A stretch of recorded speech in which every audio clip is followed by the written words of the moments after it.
Hello and welcome back to my channel. Today I'm going to be showing you how to do a ramen noodle pack bag. This is actually a couple years in the making, and I'm about to explain to you a little bit, which you can totally fast forward. I'll put a caption on this if you want to just skip all my tips and fails, so that way you can learn from my mistakes and have a bag that lasts, unlike the first 3-4 times that I've done this. So this is what you'll need. Some of the items here I don't have on here. They're in my studio. But you will need some type of vinyl. I bought this at Walmart in the craft section. I think it was like $3 or $4. And this is just like vinyl contact vinyl or whatever. A bunch of these. I have more in my studio, but this is what you'll need. Make sure that when you've been using them, that every time after you use them, you open them carefully as not to rip them from the side or the back, and then you clean them out of any noodles, and then you just keep it in a place where they're not going to snag. And then I also got I have some extra fabric here that I'll use as a liner inside the bag.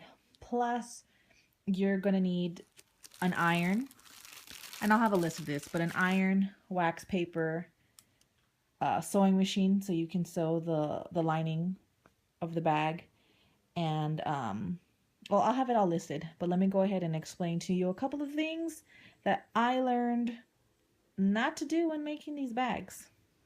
Okay, so like I said, if you don't like hearing me talk about my trial and errors, you can go ahead and skip this part. I'll have the number timed down below. Okay, so real quick, before you get started on these bags, I started making these bags a super long time ago, along with like Capri Sun bags and all that stuff, which is a totally different approach when you have to melt plastic like this, kind of fuse it and make a bag out of it.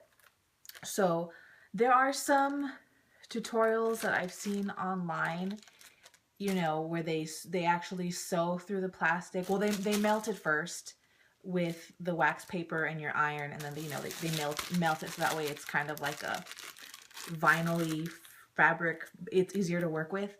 But I had made my bag like that, right? And then I sewed them all in 4s down the center, and I made a bag out of it and lined it. Well, what I found out after not even a long time, it was like maybe a month of use of the bag, because I really wanted to have it as my purse. The stitches that were in the bag, because of the pressure and all the tension that was in the bag, because I would hold it and walk around with it, whatever, the holes from sewing it, they started to tear into the plastic. So pretty soon I started having tears all over my bag. And then I tried another thing I tried to remedy that was, well, I'll just sew them together, and then I'll put strips of matching colored duct tape down the center, and that'll fix it. Which was a good idea, and that's great and all, but that only helped in the center.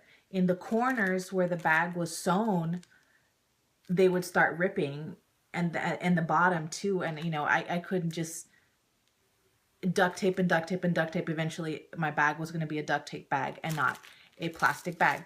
So that didn't work.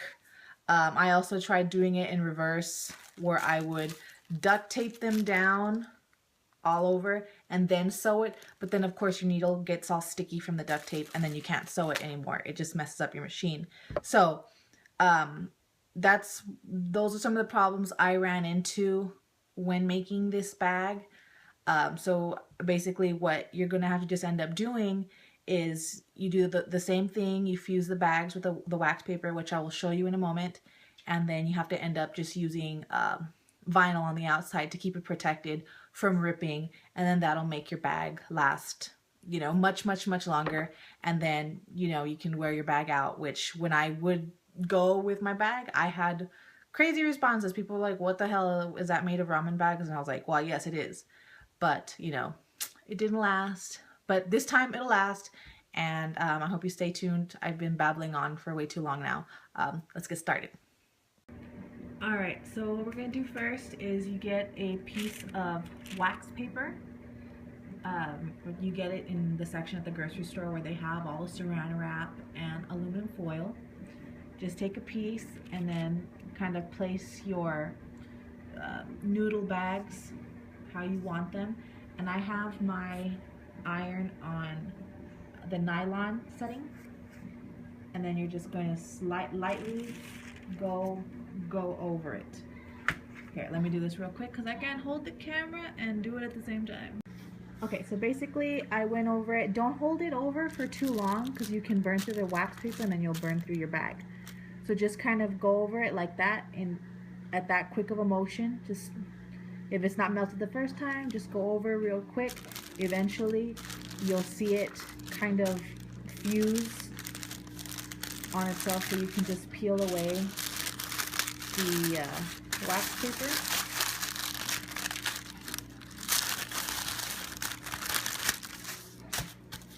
Okay, I have to pull it up. I only have 2 hands, people. So this is what it looks like once it's fused. See the difference.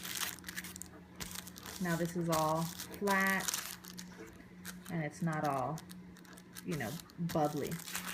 So that's what you want to do to all your pieces. So do that and then we'll move on to the next step. Okay, so I went ahead and I started the first part of the side of the bag.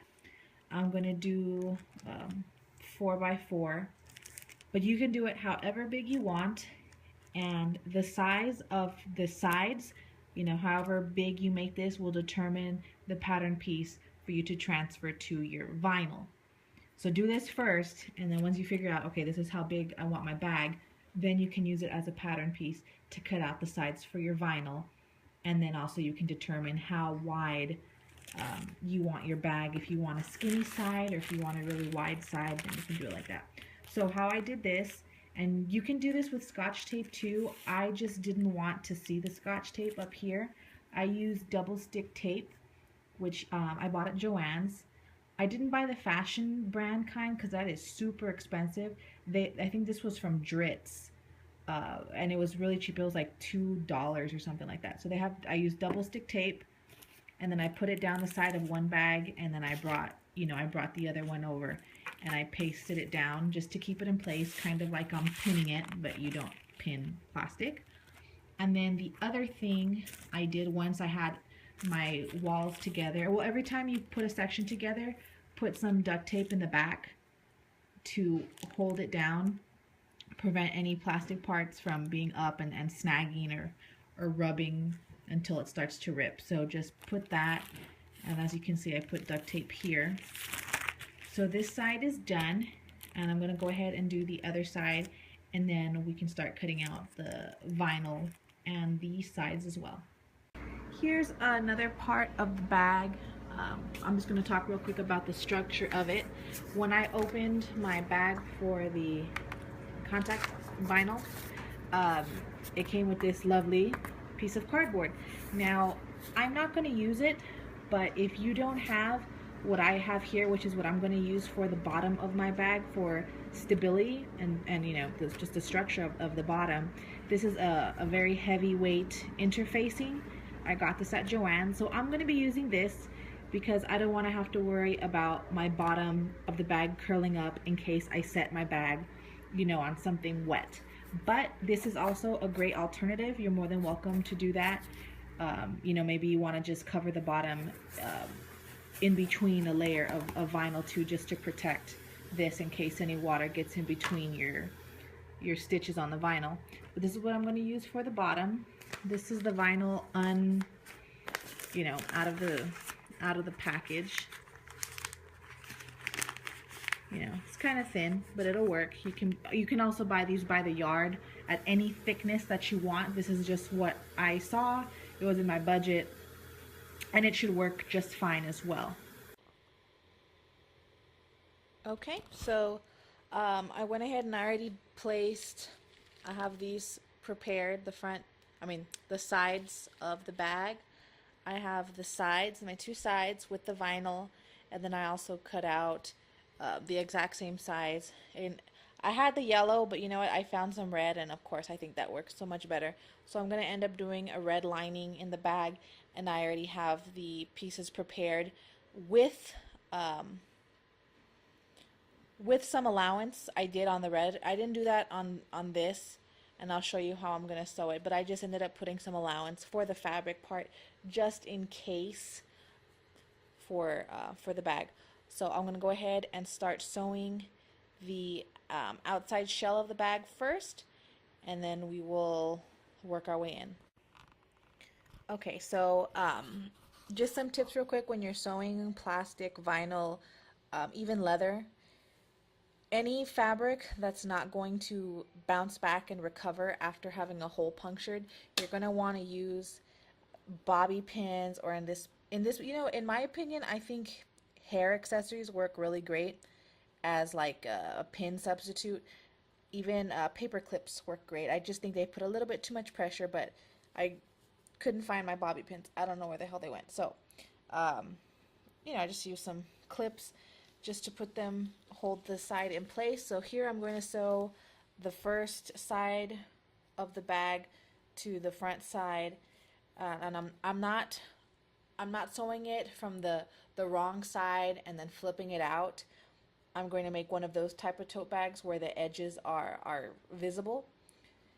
I think that'll work much better than the traditional way, just to eliminate, I think that'll eliminate more stress that's put on the seams, especially since we're working with a non-fabric type material. I think that'll work better.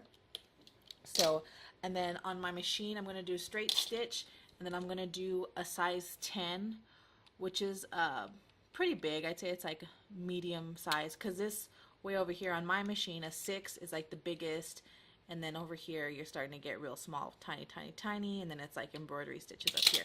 So I'm doing like a middle large seam. Okay, I'm gonna give it about 1/2 inch seam allowance, or that's where I'm sewing, on 1/2 inch. Just use your guides.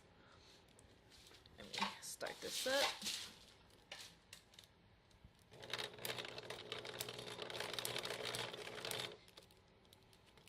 And then you just remove your clip as you go.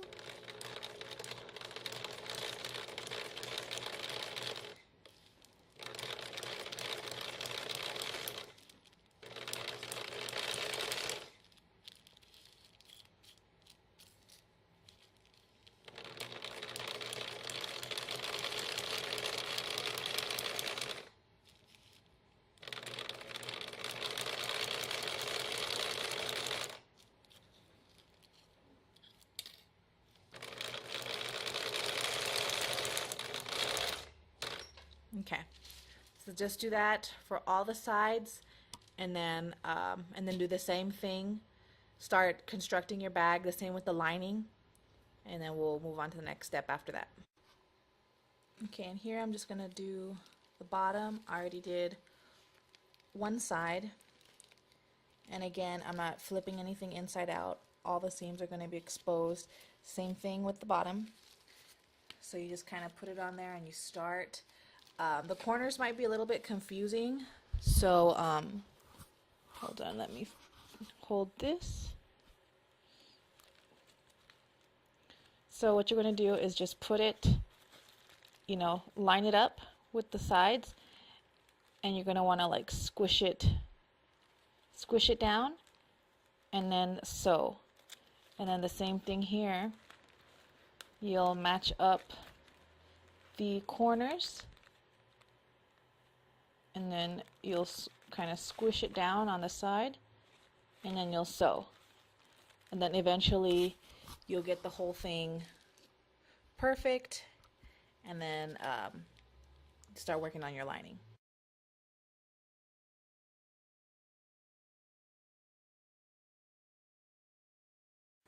Okay, so right now I've already sewn the outside of the bag together, and I'm working on the inside.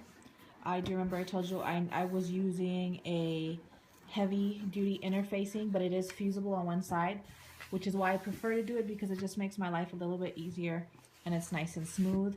Although if you want to, you can still use cardboard in the bottom and you can just kind of paste it a little bit to the fabric and you can still do it that way. But I'm gonna go with this route. So this is where I am at this point.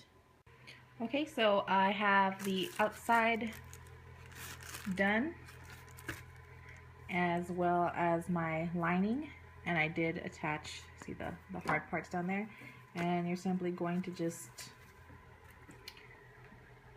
you know, drop the liner in your bag. You know, sorry I only have one hand to do this, but you know, just open it up, get that bottom cardboard or hard interfacing, get it to lie flat in the bottom, you know, push up, just get it fit there. And if by any chance your lining is a little bit longer than the actual bag, you can cut it, or as what I'm going to do, and let me get it real quick, I have some bias tape that I'm going to wrap around the edges to finish it, and then you can worry about adding your strap, which you can use anything really. You could use chain, bias tape, just anything. Gosh, you could do anything for a strap. Okay, this doesn't match, but yeah, just kind of work with it. Work with what you have. Okay. So here, just back to what I was saying about the bias tape I was going to use to finish the edges. I already kind of leveled out the liner. I use my rotary tool and a ruler to level it out, and now everything is the same. Oops. So what I have right now is I just have my pins holding the liner so it doesn't slide back down. And see, the great thing about bias tape is that it just, you know, it folds so easily. So what I'm just going to go ahead and do is fold it over and catch both the lining and the outside of the bag like that, and then I'm going to just stitch all the way around.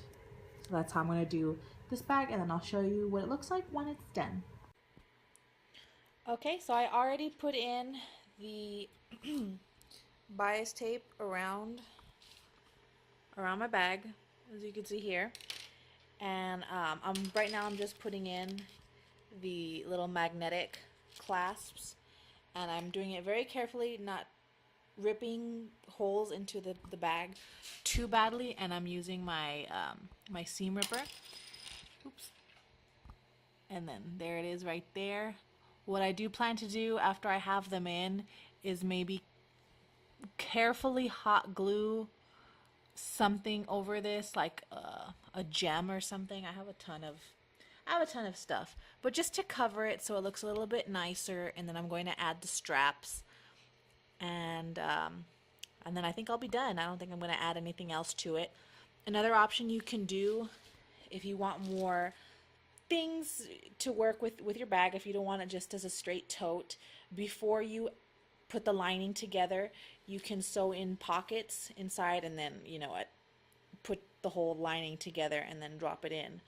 But I didn't do that. You know, I can find my stuff regardless if I have pockets for certain things or not in my purse, or what size it is. Everything just gets lost in my purse. So to me, it's just unnecessary. I'm gonna get crap lost in this bag anyways.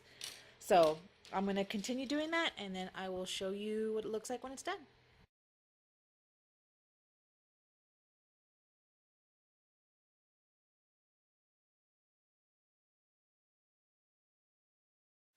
All right, well, I'm finally done with the bag. Didn't take too long.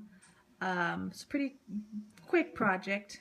I started this yesterday. Probably could have finished it in a few hours, but you know, I took my time with it. Just a few things I want to go over with the bag, what I ended up doing in the end. I'd used some scrap material to make the straps for my bag. I had some silver, like, you know, fashion gems. I spray painted it with yellow, and then I went over it with a brown textured paint, like it gave it like a spackle thing, and then I hot glued it to cover the clamps for the clasp. Now, in a perfect world, if I had money to buy extra things to make this bag extra nice, what I would have liked to have done is bought like a little Noodle Decadent piece, 2 of them. You know, they make the noodle bowls and just, you know, like if you look it up, Decadent food, you'll see what I'm talking about. And that's what I would have loved to cover the clasp with: hot glue, a little Decadent bowl of noodles, or something like that. That would have been awesome. But I didn't, so this is what I had to work with. Also, from a previous DIY video, I had made some luggage tags, and I remembered I had made one, and it's just been sitting in my drawer. I made a top ramen one out of an actual luggage tag, but in that other DIY, I did mention how to do it by just recycling gift tags, or not gift tags, gift cards that you don't use anymore, and they're already, the balance is already at 0 on those. So I just tied that to my purse, and I think it actually gave it a little something extra. I like it. I'm really happy with how this came out. I can't wait to switch all my crap into this purse and wear this out. I will have an update on my, I'll do it on my Instagram maybe in a few months. Just a little quick update. If you want to follow me on there, my Instagram name is Egypt Machine, just like my channel username. And I'll let you know how this bag has held up in comparison to the previous bags. And I did talk about that at the beginning of the video with my trial and errors with previous noodle bags that I've made before.